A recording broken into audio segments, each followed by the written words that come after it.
Hi, this is Nir Eyal, and welcome to this seventh and final episode in our series on how to become indistractable. Today, we are going to tackle how to have indistractable relationships.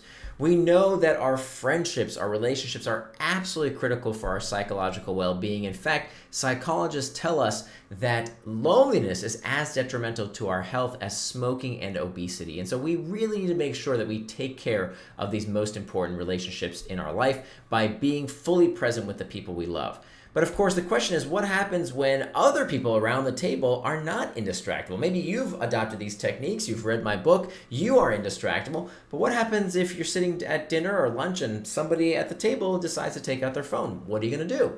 Well, let me give you a very quick technique that you can use to spread what's called social antibodies, to develop these new norms that we can use to help people understand, look, if I'm going to have lunch with you, if we're going to have a meeting, I want you to be present both in body and mind. So what do? What happens if somebody at the table is using their phone and you'd really prefer they join the conversation? You don't want to be rude and tell them, hey, get off your phone, that you're going to lose a friend that way. Instead, what you can do is to ask a sincere question. Because frankly, you don't know what's on the other side of that screen. Maybe it's an emergency. Maybe it's something they really have to respond to. You're not really sure. So what you want to do is to ask a sincere question. And that question is to ask that person to say, hey, I see you're on your phone.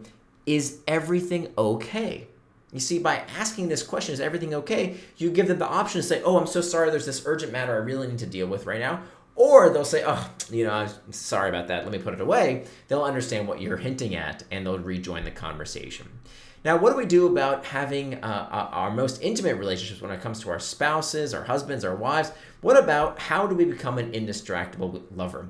We know that these devices, when we take them to bed, when we watch TV at night, they can distract us from being with the people we love most. And this was something that we experienced in my own relationship, my wife and I, where every night, in bed, my wife would be caressing her iPhone and I would be fondling my iPad and we wouldn't be intimate with each other. So what did we do?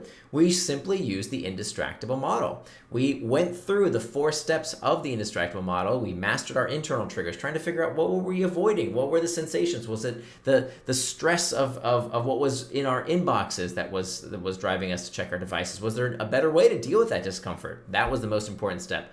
Making time for traction, having a bedtime that we would stick to. And then the third step of hacking back the external triggers. Well, we removed all those devices. We don't sleep next to our phones anymore. We wanted to hack back those external triggers. We don't even have a television in our bedroom anymore because we wanted to make sure that the bedroom was a safe space for us to be intimate with each other without all the beeps and boops and buzzes that could lead to potential distraction. And then finally, we prevented distraction with pacts, the 4th step of the Indistractable model. How did we do that? This is an interesting story. We went to the hardware store and we bought ourselves this $5 outlet timer. Now this outlet timer, you plug into the wall, you set this little timer on the front, and anything you plug into this outlet timer will turn off at a certain time of day or night. So every night in our household, at 10 p.m., our internet shuts off because our internet router is connected to that timer.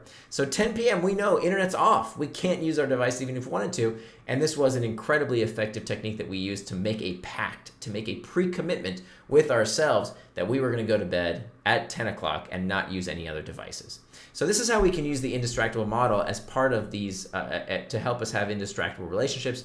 And so just as a final recap here, to summarize, we're going to master those internal triggers. We're going to make time for traction, hack back the external triggers, prevent distraction with pacts. We can use this in our workplace to help build an indistractable workplace environment.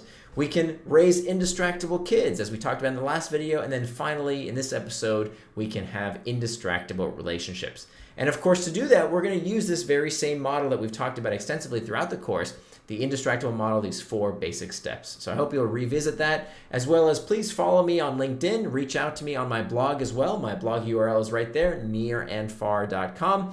And there's a lot more information in the book. This is just the tip of the iceberg. There's a lot more techniques and strategies that you can use. So for a fuller understanding of the methodology around how to become indistractable, please do check out the book. And you can actually get a free 80-page workbook at this URL here. Whether you buy the book or not, make sure you get that free workbook that you can use to complement the book itself. Thank you so much for joining me along this journey to becoming indistractable. I hope you find it useful. Please reach out to me anytime if I can be helpful. And until then, stay strong and stay indistractable.